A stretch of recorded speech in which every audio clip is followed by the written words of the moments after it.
Hello everybody, my name is Soong. I'm one of the many authors that has published with Kanyin books. Today I'm here to share some ideas with you. Recently, me and my brother, we wrote a book called Brighter Future in the West, Sure Meh. Right, this book is about helping readers to consider the pros and cons of migrating to a Western country like Australia, Canada, or US, but more specifically Australia, because I've been living there for more than 15 years now. Right. So today I want to share something that is close to my heart. I've been a teacher teaching in a college in Melbourne for the last 13 years or so.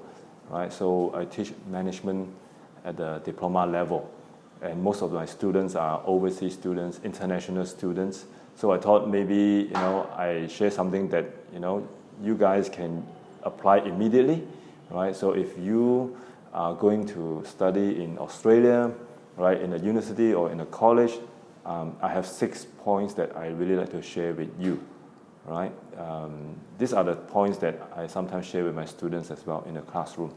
So the first point is passion more than profit. Okay, maybe I'll just repeat this part. So there are 6 points that I really like to share with you.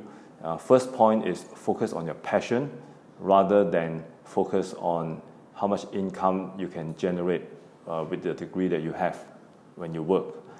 Because if you follow the passion, you will tend to do better because you have the interest, and the degree might take 3 to 4 years. So without that strong interest and passion, it's very hard to excel in it. It's very hard to force yourself. But of course, a lot of people use passion as an excuse to escape, whatever hardship they have at the present. So my suggestion is, even though if you follow passion, you have to understand that following passion doesn't mean you don't have to do things you don't like. As I always tell my students, if you want to keep on pursuing your passion, there are still things that you have to do, things that you don't like to do. For example, you open a dance school because you love to teach dancing, right? And you hate accounting and you hate marketing. That's why you are not an accountant, right? But still you have to do proper bookkeeping, right? Proper accounting. Still you have to do marketing. Otherwise you have no students to teach in your dance school, right? So follow your passion, but be aware that you still have to do things you don't like. That's number one. And going to study in Australia is not cheap, right? Actually, you have a lot of very good degrees here in Australia you can do in Malaysia locally, and maybe 1/3 or even less of the cost of going to study there. So make sure it's a worthwhile investment if you really go over there, right? If you go there, do something that you don't like, right? Probably, you're going to waste your money or your parents' money. So take this as an opportunity to approach your parents and talk to them, try to convince them that you can do something that you really have passion in. Or even delay the study, don't go yet until you find out what your passion is. Sometimes working for 1-2 years, in a gap year or travel a bit can be a very good experience for you, because, that leads to point number 2, right? Education is more experiential than academic or theoretical, because experience is the best teacher. So even though you don't,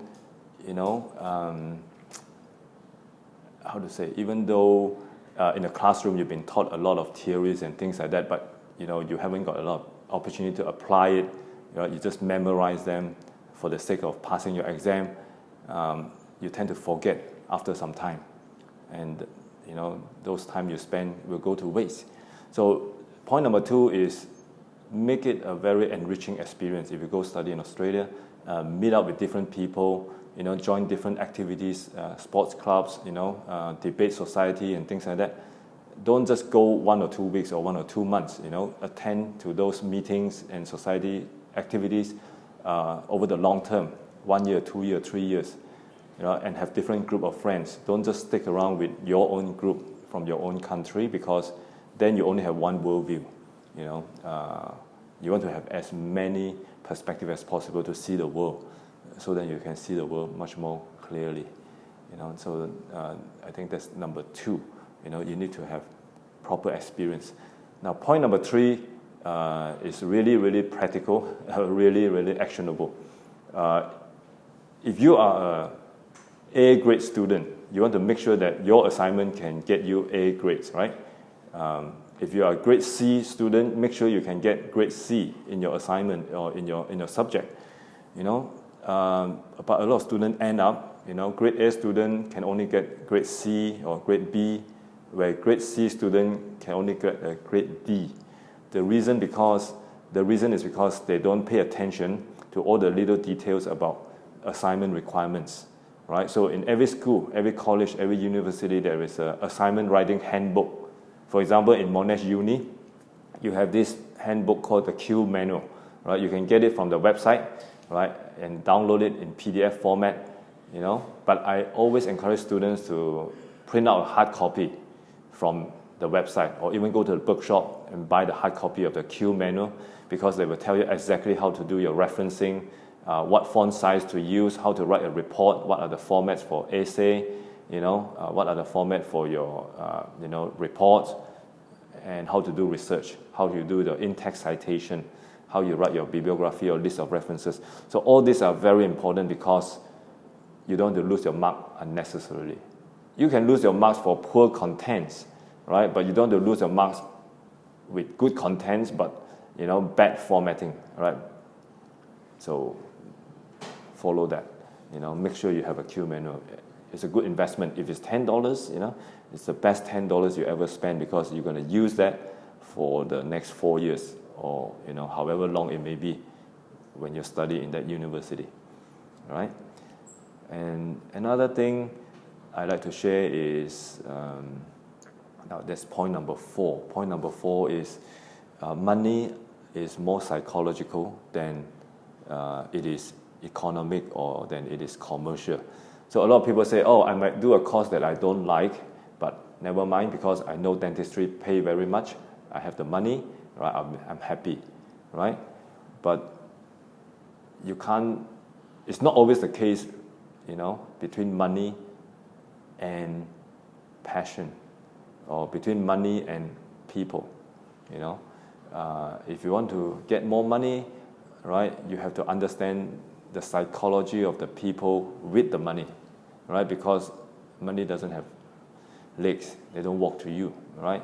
It's all in the pockets of the rich people, right? So you need to understand how these people think, how these people behave, right? And that leads to the earlier point I talked about, experience. Experience means interpersonal, interaction with other people, right? So when you join different societies, when you join different clubs, when you meet different friends, right, local, international, domestic, then you tend to understand the human nature more, and that will help you in your career.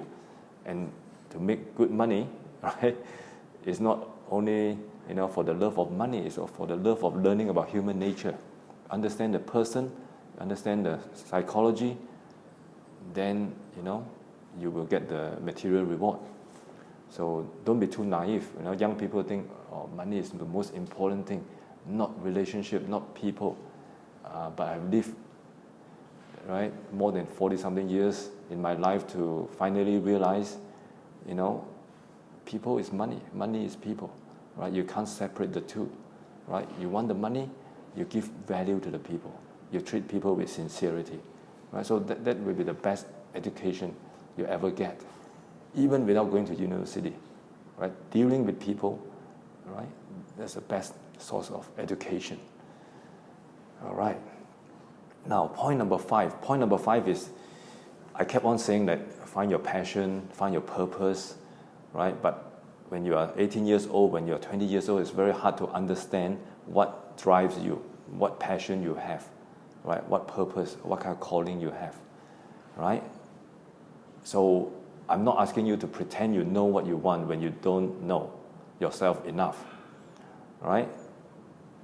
So it's okay, right? That point number 5, I want to say is, it is okay to not understand what your passion is. It's okay to understand you don't know what course to choose, right? But you have to always do something about it. Read more, ask more questions, meet more people, right? Apply yourself in different situations to discover your passion. Move from one to another, but do it constructively, right? Do it in order to understand yourself. Not do it to kill time, to kill boredom. Not do it to follow your friends. Do it to discover yourself. Self-discovery. As Bruce Lee always said, self-knowledge is, all forms of knowledge are really self-knowledge. So I truly, truly believe in that. If anything that can make a person wise is because he understands himself better, right? So what I want to say, point number 5 is, it is okay if you haven't have everything figured out, right? If you haven't figured out what you want to do in life, it's okay, but keep doing something about it.